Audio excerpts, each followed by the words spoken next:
My dear student, आज जो chapter मैं इस वीडियो में टेकअप कर रही हूँ वो है एग्रीकल्चरल प्रोडक्टिविटी इन इंडिया।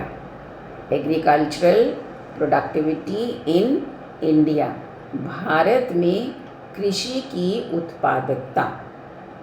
तो जब हमने फर्स्ट चैप्टर इंट्रोडक्टरी चैप्टर लिया था उसमें ये बात आप लोगों को क्लियर करी थी कि भारत जो है एक कृषि प्रधान देश है।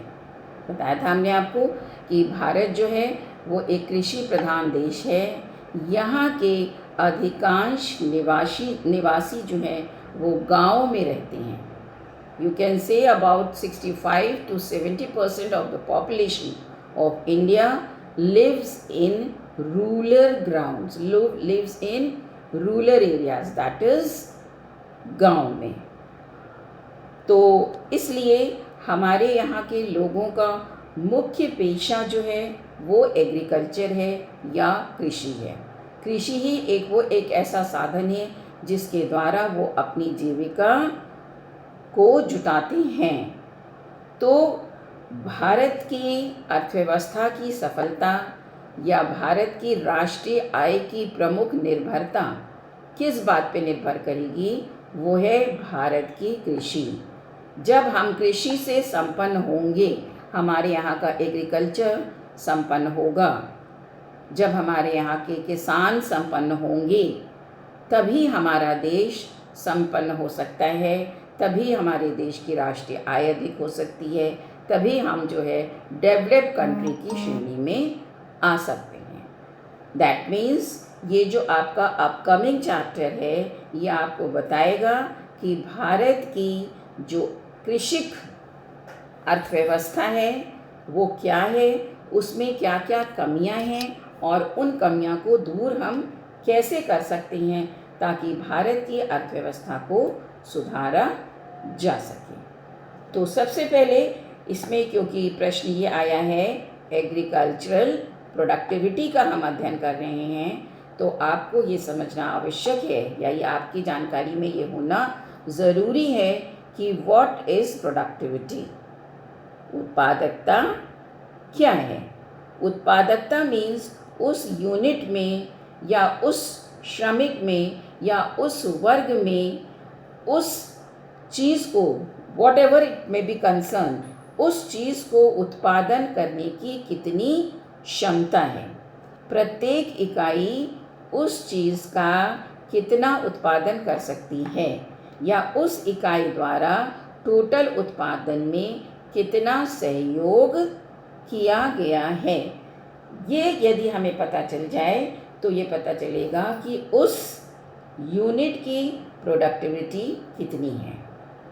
तो जब हम एग्रीकल्चर प्रोडक्टिविटी की बात करेंगे यहाँ पे, क्योंकि एग्रीकल्चर प्रोडक्टिविटीज़ को हम टेकअप कर रहे हैं, तो एग्रीकल्चर प्रोडक्टिविटी क्या है इसको जानने के लिए हम इस फॉर्मूले को प्रयोग करते हैं। Agriculture productivity is equal to, आप इसको नोट भी कर सकते हैं, मैं बहुत धीरे धीरे बोलूँगी। Agriculture productivity is equal to total production, हमारे देश का जितना भी उत्पादन हुआ है, total production divided by amount of input employed, amount of input employed. That means हमने जितना भी प्रोडक्शन किया है उस प्रोडक्शन को करने में हमने कितना इनपुट लगाया है। आप दूसरे शब्दों में ये भी कह सकते हैं आउटपुट डिवाइडेड बाय इनपुट, तो हमें उसकी प्रोडक्टिविटी पता चल जाएगी। एग्रीकल्चर के क्षेत्र में या व्हाटएवर किसी भी क्षेत्र में यदि हमें प्रोडक्टिविटी पता करनी है, दैट मीन्स आउटपुट जितना हमें उससे रिटर्न मिला है डिवाइडेड बाय इनपुट, जितना हमने उसमें इनपुट अपना लगाया है। दूसरी बात इसमें हम ये देख रहे हैं प्रोडक्टिविटी ऑफ, जब हम एग्रीकल्चर प्रोडक्टिविटी की बात करेंगे तो ऑब्वियस सी बात है जितने भी फैक्टर्स जो हैं वो एग्रीकल्चर प्रोडक्शन में हमें यूज़ करने हैं उनकी हम प्रोडक्टिविटी को स्टेप बाय स्टेप कंसीडर करेंगे। तो जब लैंड की प्रोडक्टिविटी की बात आती है, जो भूमि जिस पर हम कृषि करते हैं, तो productivity of land is equal to total production that means जितना हमें उससे प्राप्त हुआ है उस भूमि से, अपॉन एरिया ऑफ लैंड, उस भूमि से हमें कितना उत्पादन प्राप्त हुआ है, that is equal to agriculture productivity of that particular land. Clear? I hope so. Next है प्रोडक्टिविटी ऑफ लेबर। यदि हमें किसी वर्कर की, किसी मजदूर की प्रोडक्टिविटी को जज करना है तो हम कैसे करेंगे? Total production divided by number of workers employed. वही सेम फॉर्मूला चल रहा है, output divided by input. Next, productivity of capital. आप सब जानते हैं कि फैक्टर ऑफ प्रोडक्शन यही होते हैं, लैंड, लेबर, कैपिटल। तो प्रोडक्टिविटी ऑफ कैपिटल जब हमें देखना है तो total production divided by total capital employed. हमने कितना कैपिटल उस चीज़ को प्रोडक्शन करने में लगाया है, तो total production divided by total capital employed. इस तरीके से हम अपने फैक्टर्स ऑफ प्रोडक्शन की प्रोडक्टिविटी को निकालते हैं। नाउ नेक्स्ट जो इसमें स्टेप आ रहा है, ये आ रहा है कॉजेज़ ऑफ, या नेक्स्ट हेडिंग जो है जो हम डिस्कस कर रहे हैं या आपको फॉलो अप करेंगे इस वीडियो में, that is causes of low agricultural productivity in India. Causes of low agricultural productivity in India. Bharat में हम ये जानते हैं, ये भी कठोर सत्य है कि भारत की अधिकांश जनता कृषि पर निर्भर करती है, लेकिन हम ये भी जानते हैं कि हमारा देश जो है वो अभी डेवलपिंग श्रेणी में है, डेवलप कंट्रीज़ की श्रेणी में। इसको नहीं हम मान पा रहे हैं क्योंकि यहाँ के लोगों की प्रोडक्टिविटी कम है। तो what are the main causes of low agriculture productivity? कम उत्पादकता के क्या कारण हैं, या इसको आप दूसरे तरीके से देख सकते हैं, problems in the development of agriculture in India. Bharat की जो कृषि है उसमें क्या क्या समस्याएं हैं जिनकी वजह से हमारी प्रोडक्टिविटी कम है। तो इसको आप एक डायग्राम के माध्यम से भी एक्सप्लेन कर सकते हैं।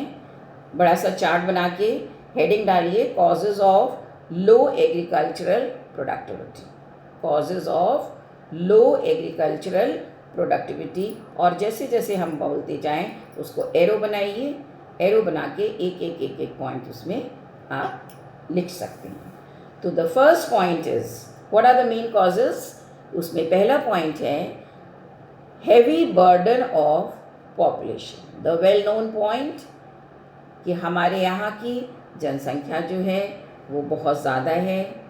अभी हमने आपको बताया कि 65 to 70% लोग गांव में रहते हैं, लेकिन गांव से जो नेशनल आउटपुट आता है, नेशनल इनकम में जो गांव का आउटपुट आता है, that is only about 17 to 20%। That means 70% population जो है नेशनल इनकम में जो सहयोग दे रही है वो केवल 20% के राउंड ही दे रही है। तो ऑब्वियस सी बात है, जो इस लो प्रोडक्टिविटी का कारण ये है कि हमारे यहाँ, हमारे देश की जो जनसंख्या है वो बहुत ज़्यादा गांव में रहती है, और इस जनसंख्या की जो डेंसिटी है, मतलब छोटे छोटे क्षेत्र में बहुत ज़्यादा लोग निवास करते हैं।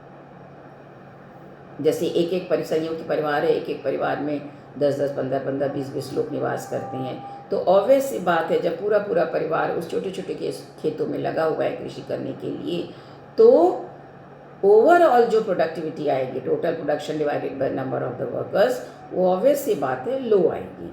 तो हमारा जो मेन कॉज है हमारी एग्रीकल्चर प्रोडक्टिविटी के कम होने का, that is population.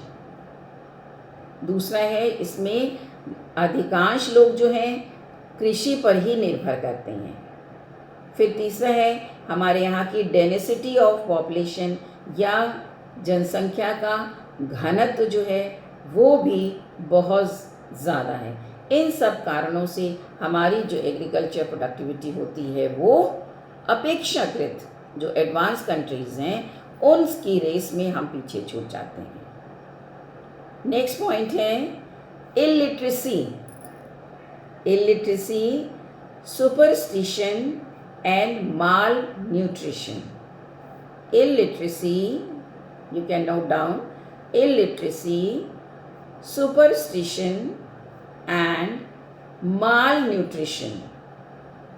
Well known point, आप सब जानते हैं। डेली आप न्यूज़पेपर में, मैगजीन्स में, बुलेटिन्स में, हर जगह न्यूज़ में ये सुनते आ रहे हैं कि हमारे यहाँ की में शिक्षा का अभाव है। हमारे यहाँ की जनता, अधिकांश जनता जो है वो खेतों में या कृषि पर निर्भर करती है और वहाँ पे शिक्षा का अभाव है, स्कूलों का अभाव है, लोगों में चेतना का अभाव है।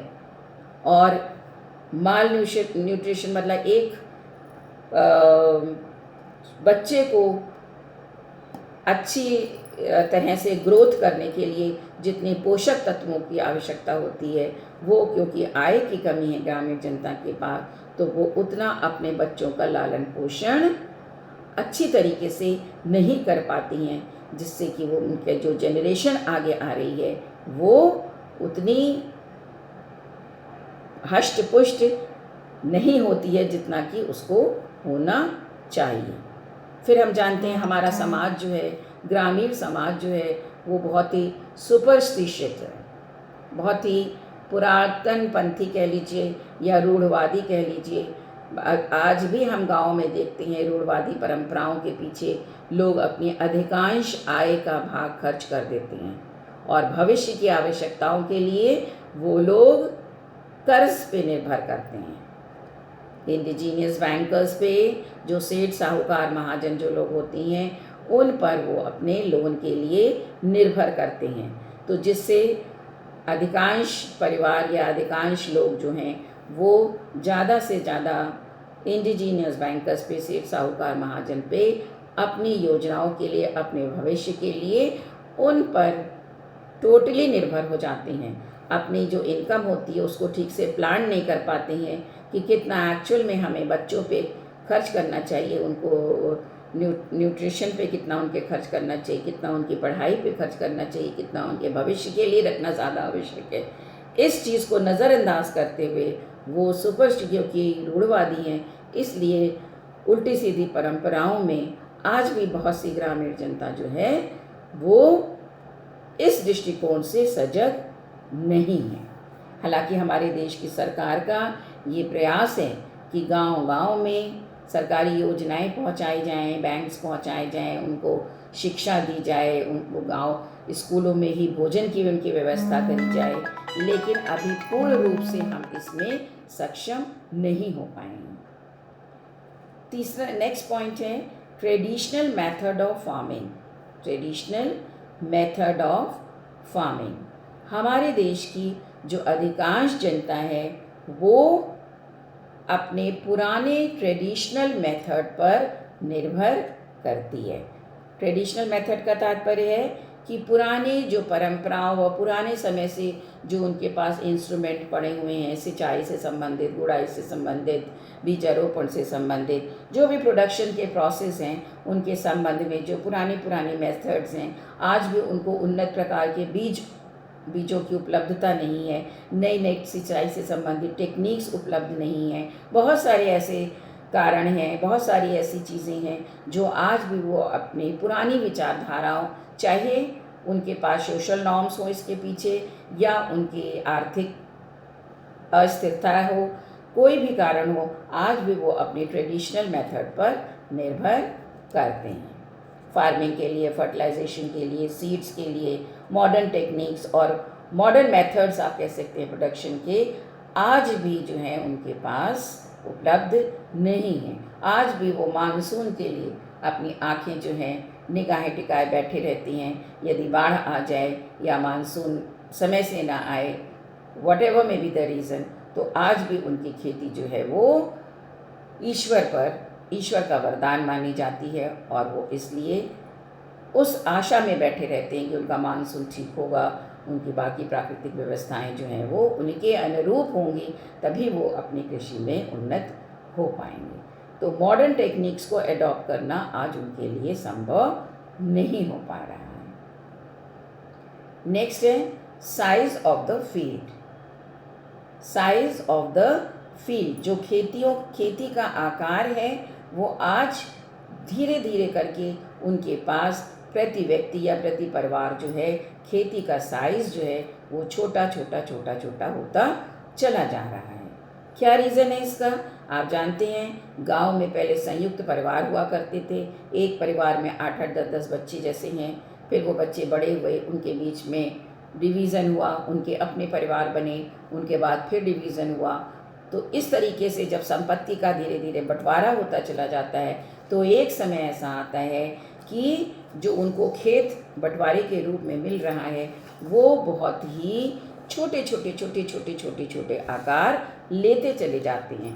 तो जब खेत हमारे बहुत छोटे छोटे हो जाएंगे तो ऑब्वियस सी बात है जो प्रोडक्शन के मेथड्स हैं वो उनको हम उतनी प्रॉपरली अडॉप्ट नहीं कर पाएंगे जितना कि हम लार्ज स्केल में प्रोडक्शन को ऑक्यूपाई कर सकते हैं। अगर हमारे पास बड़ा बृहत आकार का खेत होगा तो उसकी